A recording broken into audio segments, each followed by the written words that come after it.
দাদা একটু জল হবে? আসলে আমার গলাটা না পুরো শুকিয়ে গেছে, আর আশেপাশে কোনো দোকানও নেই যে আমি দোকান থেকে জলটা কিনে খাবো। ম্যাডাম, আপনি আমার কাছ থেকে জল চাইছেন? আপনি কি সত্যি আমার কাছ থেকে জল খাবেন? হ্যাঁ, জল খাবার জন্যই চাইছি, আর আপনার কাছ থেকে খাবোই না বা কেন? এতে সমস্যা কোথায়? ধন্যবাদ দাদা, নিন ধরুন। তুই আবার কাকে সাহায্য করছিস? আগে নিজের টাকাটা শোধ কর, তারপরে না হয় অন্য কাউকে সাহায্য করতে যাবি। চুপচাপ টাকাটা বার কর। না না ম্যাডাম, আমাকে আর 2 মাস সময় দিন, আমি ঠিক দিয়ে দেবো। এখনো 2 মাস? 4 মাস হয়ে গেছে তুই টাকাটা নিয়েছিস। তুই আমাকে কি বলেছিলি? ম্যাডাম টাকাটা ধার দিন, 2 দিনের মধ্যে আমি ফেরত দিয়ে দেবো। 4টে মাস হয়ে গেল, এখনো টাকাটা দিতে পারলি না, আর এখন তুই আমাকে বলছিস আরো 2 মাস তোর সময় লাগবে।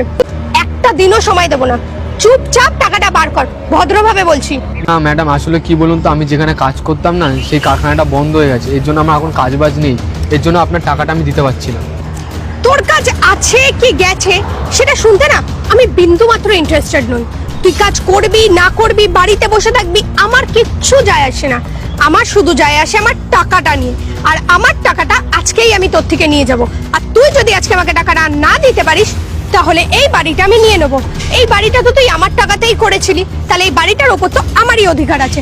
না না ম্যাডাম, এরকমটা করবেন না। আপনি যদি এই বাড়িটা নিয়ে নেন তাহলে আমি থাকবো কোথায়, যাবো কোথায়, আপনিই বলুন। সেটা আমি কি করব? তুই কোথায় যাবি, কোথায় থাকবি, সেটা তো আমার দেখার বিষয় না। আমাকে এই জায়গাটা দখল করতেই হচ্ছে, বুঝতে পারলি? না না ম্যাডাম, বিশ্বাস করুন, আমাকে আর একটু সময় দিন, আমি একটা কাজ খুঁজছি, তাড়াতাড়ি একটা কাজ পেয়ে গেলে আপনার টাকা আমি ফেরত দিয়ে দেবো। তুই ভদ্রভাবে শোনার মানুষ নস, বেরো। 1 মিনিট, কি করছেন আপনি? এটা আপনার কি মাথা খারাপ হয়ে গেছে নাকি? তুমি কে, আর তুমি কেন ইনভলভ হচ্ছ এই ব্যাপারটায়? এটা ওর আর আমার ব্যাপার, বুঝতে পেরেছো তো? তুমি চুপচাপ এখান থেকে সরে যাও। আচ্ছা ঠিক আছে, আপনি কত টাকা পান? আমি ওর থেকে 50,000 টাকা পাই। ঠিক আছে, 1 মিনিট দাঁড়ান।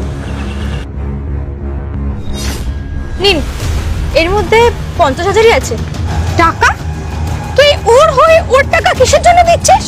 আপনার টাকা নিয়ে দরকার না, আপনি টাকাটা নিন না, এত কোশ্চেন কেন করছেন? আর সব থেকে বড় কথা হচ্ছে এটাই, আমি একটা মানুষ, আপনার মতো অমানুষ নই। আপনি আমার হয়ে এতগুলো টাকা দিতে গেলেন কেন? তাছাড়া আপনি তো আমাকে ঠিকভাবে চেনেনও না, আর আপনাকে এতগুলো টাকা আমি এখন দেবো কি করে? আমার তো এত সামর্থ্য নেই আপনাকে এতগুলো টাকা ফেরত দেওয়ার। আরে না না, আপনি চিন্তা কেন করছেন? আমি কি একবারও বলেছি যে টাকাটা আমাকে দিয়ে দিতে হবে? আপনাকে আমি প্রথমেই বললাম যে এতগুলো মানুষের মধ্যে আপনি আমায় হেল্প করেছেন। আমার প্রচন্ড জল তেষ্টা পেয়েছিল, আর সেই টাইমে আপনি আমাকে জল দিয়েছেন। আপনি এটা মনে করুন না, আপনার একটা ছোট্ট বোন আপনাকে সামান্য টাকা দিয়ে সাহায্য করলো, এটা ফেরত দেওয়ার কি আছে? কোনো ব্যাপার না, আর আপনাকে কোনো চিন্তা করতে হবে না, ঠিক আছে? আমি এখন আসছি। আচ্ছা ম্যাডাম,